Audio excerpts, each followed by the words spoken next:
Esse é o podcast Instante de Infraestrutura Análise em 10 Minutos, uma iniciativa do Portugal Ribeiro e Jordão Advogados, produzido por inteligência artificial sob a curadoria de Maurício Portugal Ribeiro. Hoje a gente vai dar uma olhada na desestruturação institucional das agências reguladoras de infraestrutura aqui no Brasil. A nossa base é um artigo bem irônico, né? Escrito pelo Eduardo Jordão e pelo Maurício Portugal Ribeiro. Isso mesmo. Ele basicamente se propõe a ensinar, com casos reais, como desestruturar uma agência em passos simples. Meio provocador, né? Muito provocador. O título é Como desestruturar uma agência reguladora em passos simples. Mas assim, apesar do tom, a ideia é justamente usar essa ironia toda para mostrar táticas bem concretas que acabam minando a força das agências. Entendi. E os autores, eles organizam essas dicas, digamos assim, por público. O poder executivo, os órgãos de controle e, olha só, até as próprias agências. Que interessante. É um jeito bem diferente de fazer uma denúncia, né? Mostrar o manual reverso, baseado no que já rolou. Bom, vamos mergulhar nisso então. Começando pelo que o artigo aponta para o poder executivo. A primeira tática seria mirar na diretoria das agências. Como assim? Exato, a diretoria é um alvo-chave. O artigo ele aponta algumas formas. Uma delas é, pressionar os dirigentes que têm mandato fixo, às vezes usando a mídia, sabe? Ah, sim. Teve aquele caso do ex-presidente da Anatel, a agência de telecomunicações, o Luiz Guilherme Chilmura, lembra? Logo no começo do governo Lula, teve uma pressão pública forte contra a intenção dele de seguir o contrato, de aplicar um reajuste tarifário que estava previsto. E ele acabou, renunciando. Nossa. E tem mais coisa. Tem sim. Outra tática é o loteamento de cargos. Colocar gente com um perfil mais político, sem muita experiência naquela área específica. O artigo até cita um estudo da FGV de São Paulo, Sei.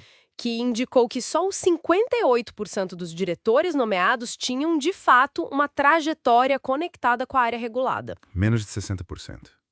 É baixo. Pois é.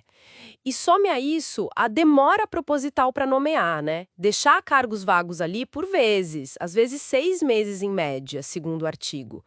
E também usar diretores interinos, que, podem ser demitidos a qualquer momento. Fica muito claro como isso abala a estabilidade, né? E a independência que a gente espera de uma agência reguladora. Totalmente, com certeza. E não para por aí, infelizmente. Outro ponto crucial é mexer no dia a dia da agência, mas pela via do orçamento. Ah, o dinheiro. Isso, porque embora a lei fale em autonomia financeira, na prática a coisa é um pouco diferente.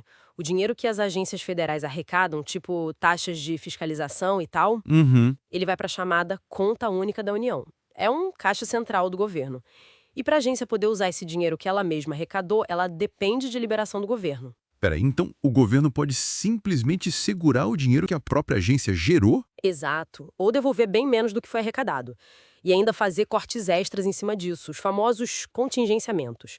O artigo mostra uns números, assim, bem impressionantes. Tipo, Entre 2010 e 2015, de 57 bilhões que estavam previstos para as agências, só 19,3 bilhões foram efetivamente liberados. menos da metade. É muita coisa. Muita. E tem um exemplo concreto da ANEEL, a Agência de Energia Elétrica, em 2016. A proposta de orçamento deles era 200 milhões de reais. Cortaram para 44 milhões. 44? Nossa. Depois até ajustaram para 120 milhões, mas aí o estrago já estava feito, né? Forçou corte em serviço essencial como fiscalização, imagina. Gravíssimo. Isso compromete totalmente a capacidade da agência de fazer o trabalho dela.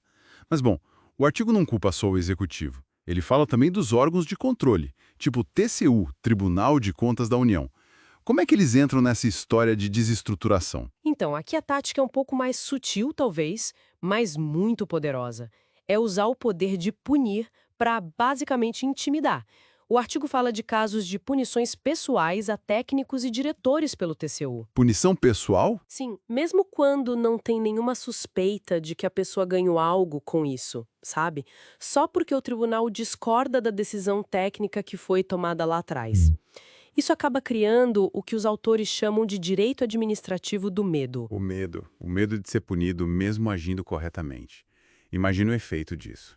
Deve afastar gente boa e travar qualquer decisão que seja um pouco mais, sei lá, inovadora, né? Há exatamente essa consequência. Os profissionais ficam com receio, preferem não arriscar, mesmo que a ideia seja buscar uma solução melhor para a regulação. E essa ameaça de sanção, mesmo que não seja dita com todas as letras, permite que o órgão de controle acabe na prática impondo a sua vontade. Faz sentido. O artigo cita exemplos como o Ministério Público sugerindo fortemente algumas escolhas, ou o próprio TCU querendo analisar a minuta digital antes mesmo de publicar, como aconteceu no caso do aeroporto do Galeão, lá no Rio. Pressionaram por mudanças sem ter uma base legal muito clara para essa, digamos, intervenção prévia. Entendi. Vimos então as pressões que vêm de fora, do executivo, dos órgãos de controle. Mas o artigo ainda dá um cutucão nas próprias agências, né? Fala que elas mesmas podem se prejudicar, uma espécie de autoflagelo. Como seria isso? Descumprindo as regras que elas deveriam proteger. Exatamente por aí. A ideia do autoflagelo passa muito por minar a segurança jurídica que elas deveriam garantir. O texto menciona casos em que a própria agência falha em, por exemplo, garantir o reequilíbrio econômico-financeiro dos contratos, ou não aplica os reajustes de tarifa que estavam previstos. Isso é complicado. Muito. Um exemplo que eles citam é da Artesp, Agência de Transportes de São Paulo. Em 2016, tentaram anular uns aditivos contratuais que tinham sido assinados lá em 2006. A alegação era uma mudança de metodologia deles. Mas isso ignora totalmente a necessidade de respeitar os acordos que foram feitos lá atrás, né? Claro, o ato jurídico perfeito. E teve também aquela questão da pressão política para reduzir tarifa depois das manifestações de 2013, né? Algumas agências acabaram aceitando, mesmo contra as regras do contrato. Esse tipo de coisa passa uma mensagem péssima de instabilidade, não? Quem vai confiar na regulação desse jeito? Exato. A credibilidade da agência e do ambiente regulatório como um todo fica, assim, muito comprometida. Por isso é tão importante frisar o que os autores deixam bem claro no final do artigo. Que o tom irônico do texto é só uma ferramenta de denúncia. Sim, eles não estão de forma alguma ensinando a destruir nada. Muito pelo contrário, né? Usam essa ironia toda para expor um conjunto de práticas que são reais e que, quando somadas, acabam enfraquecendo o modelo regulador brasileiro. É uma crítica para fazer pensar, para buscar soluções. Justamente. É um chamado para a gente olhar para esses problemas todos que foram se acumulando e pensar em como fortalecer essas instituições, que são tão importantes para a infraestrutura do país. Essa análise toda, mostrando as táticas de enfraquecimento, que vêm de vários lados, deixa a gente com uma pergunta no ar, né? Será que tem alguma dessas frentes, a política, a orçamentária, a do controle excessivo ou a própria falha interna da agência, que é, digamos, mais danosa ou mais difícil de se proteger? Fica aí a reflexão.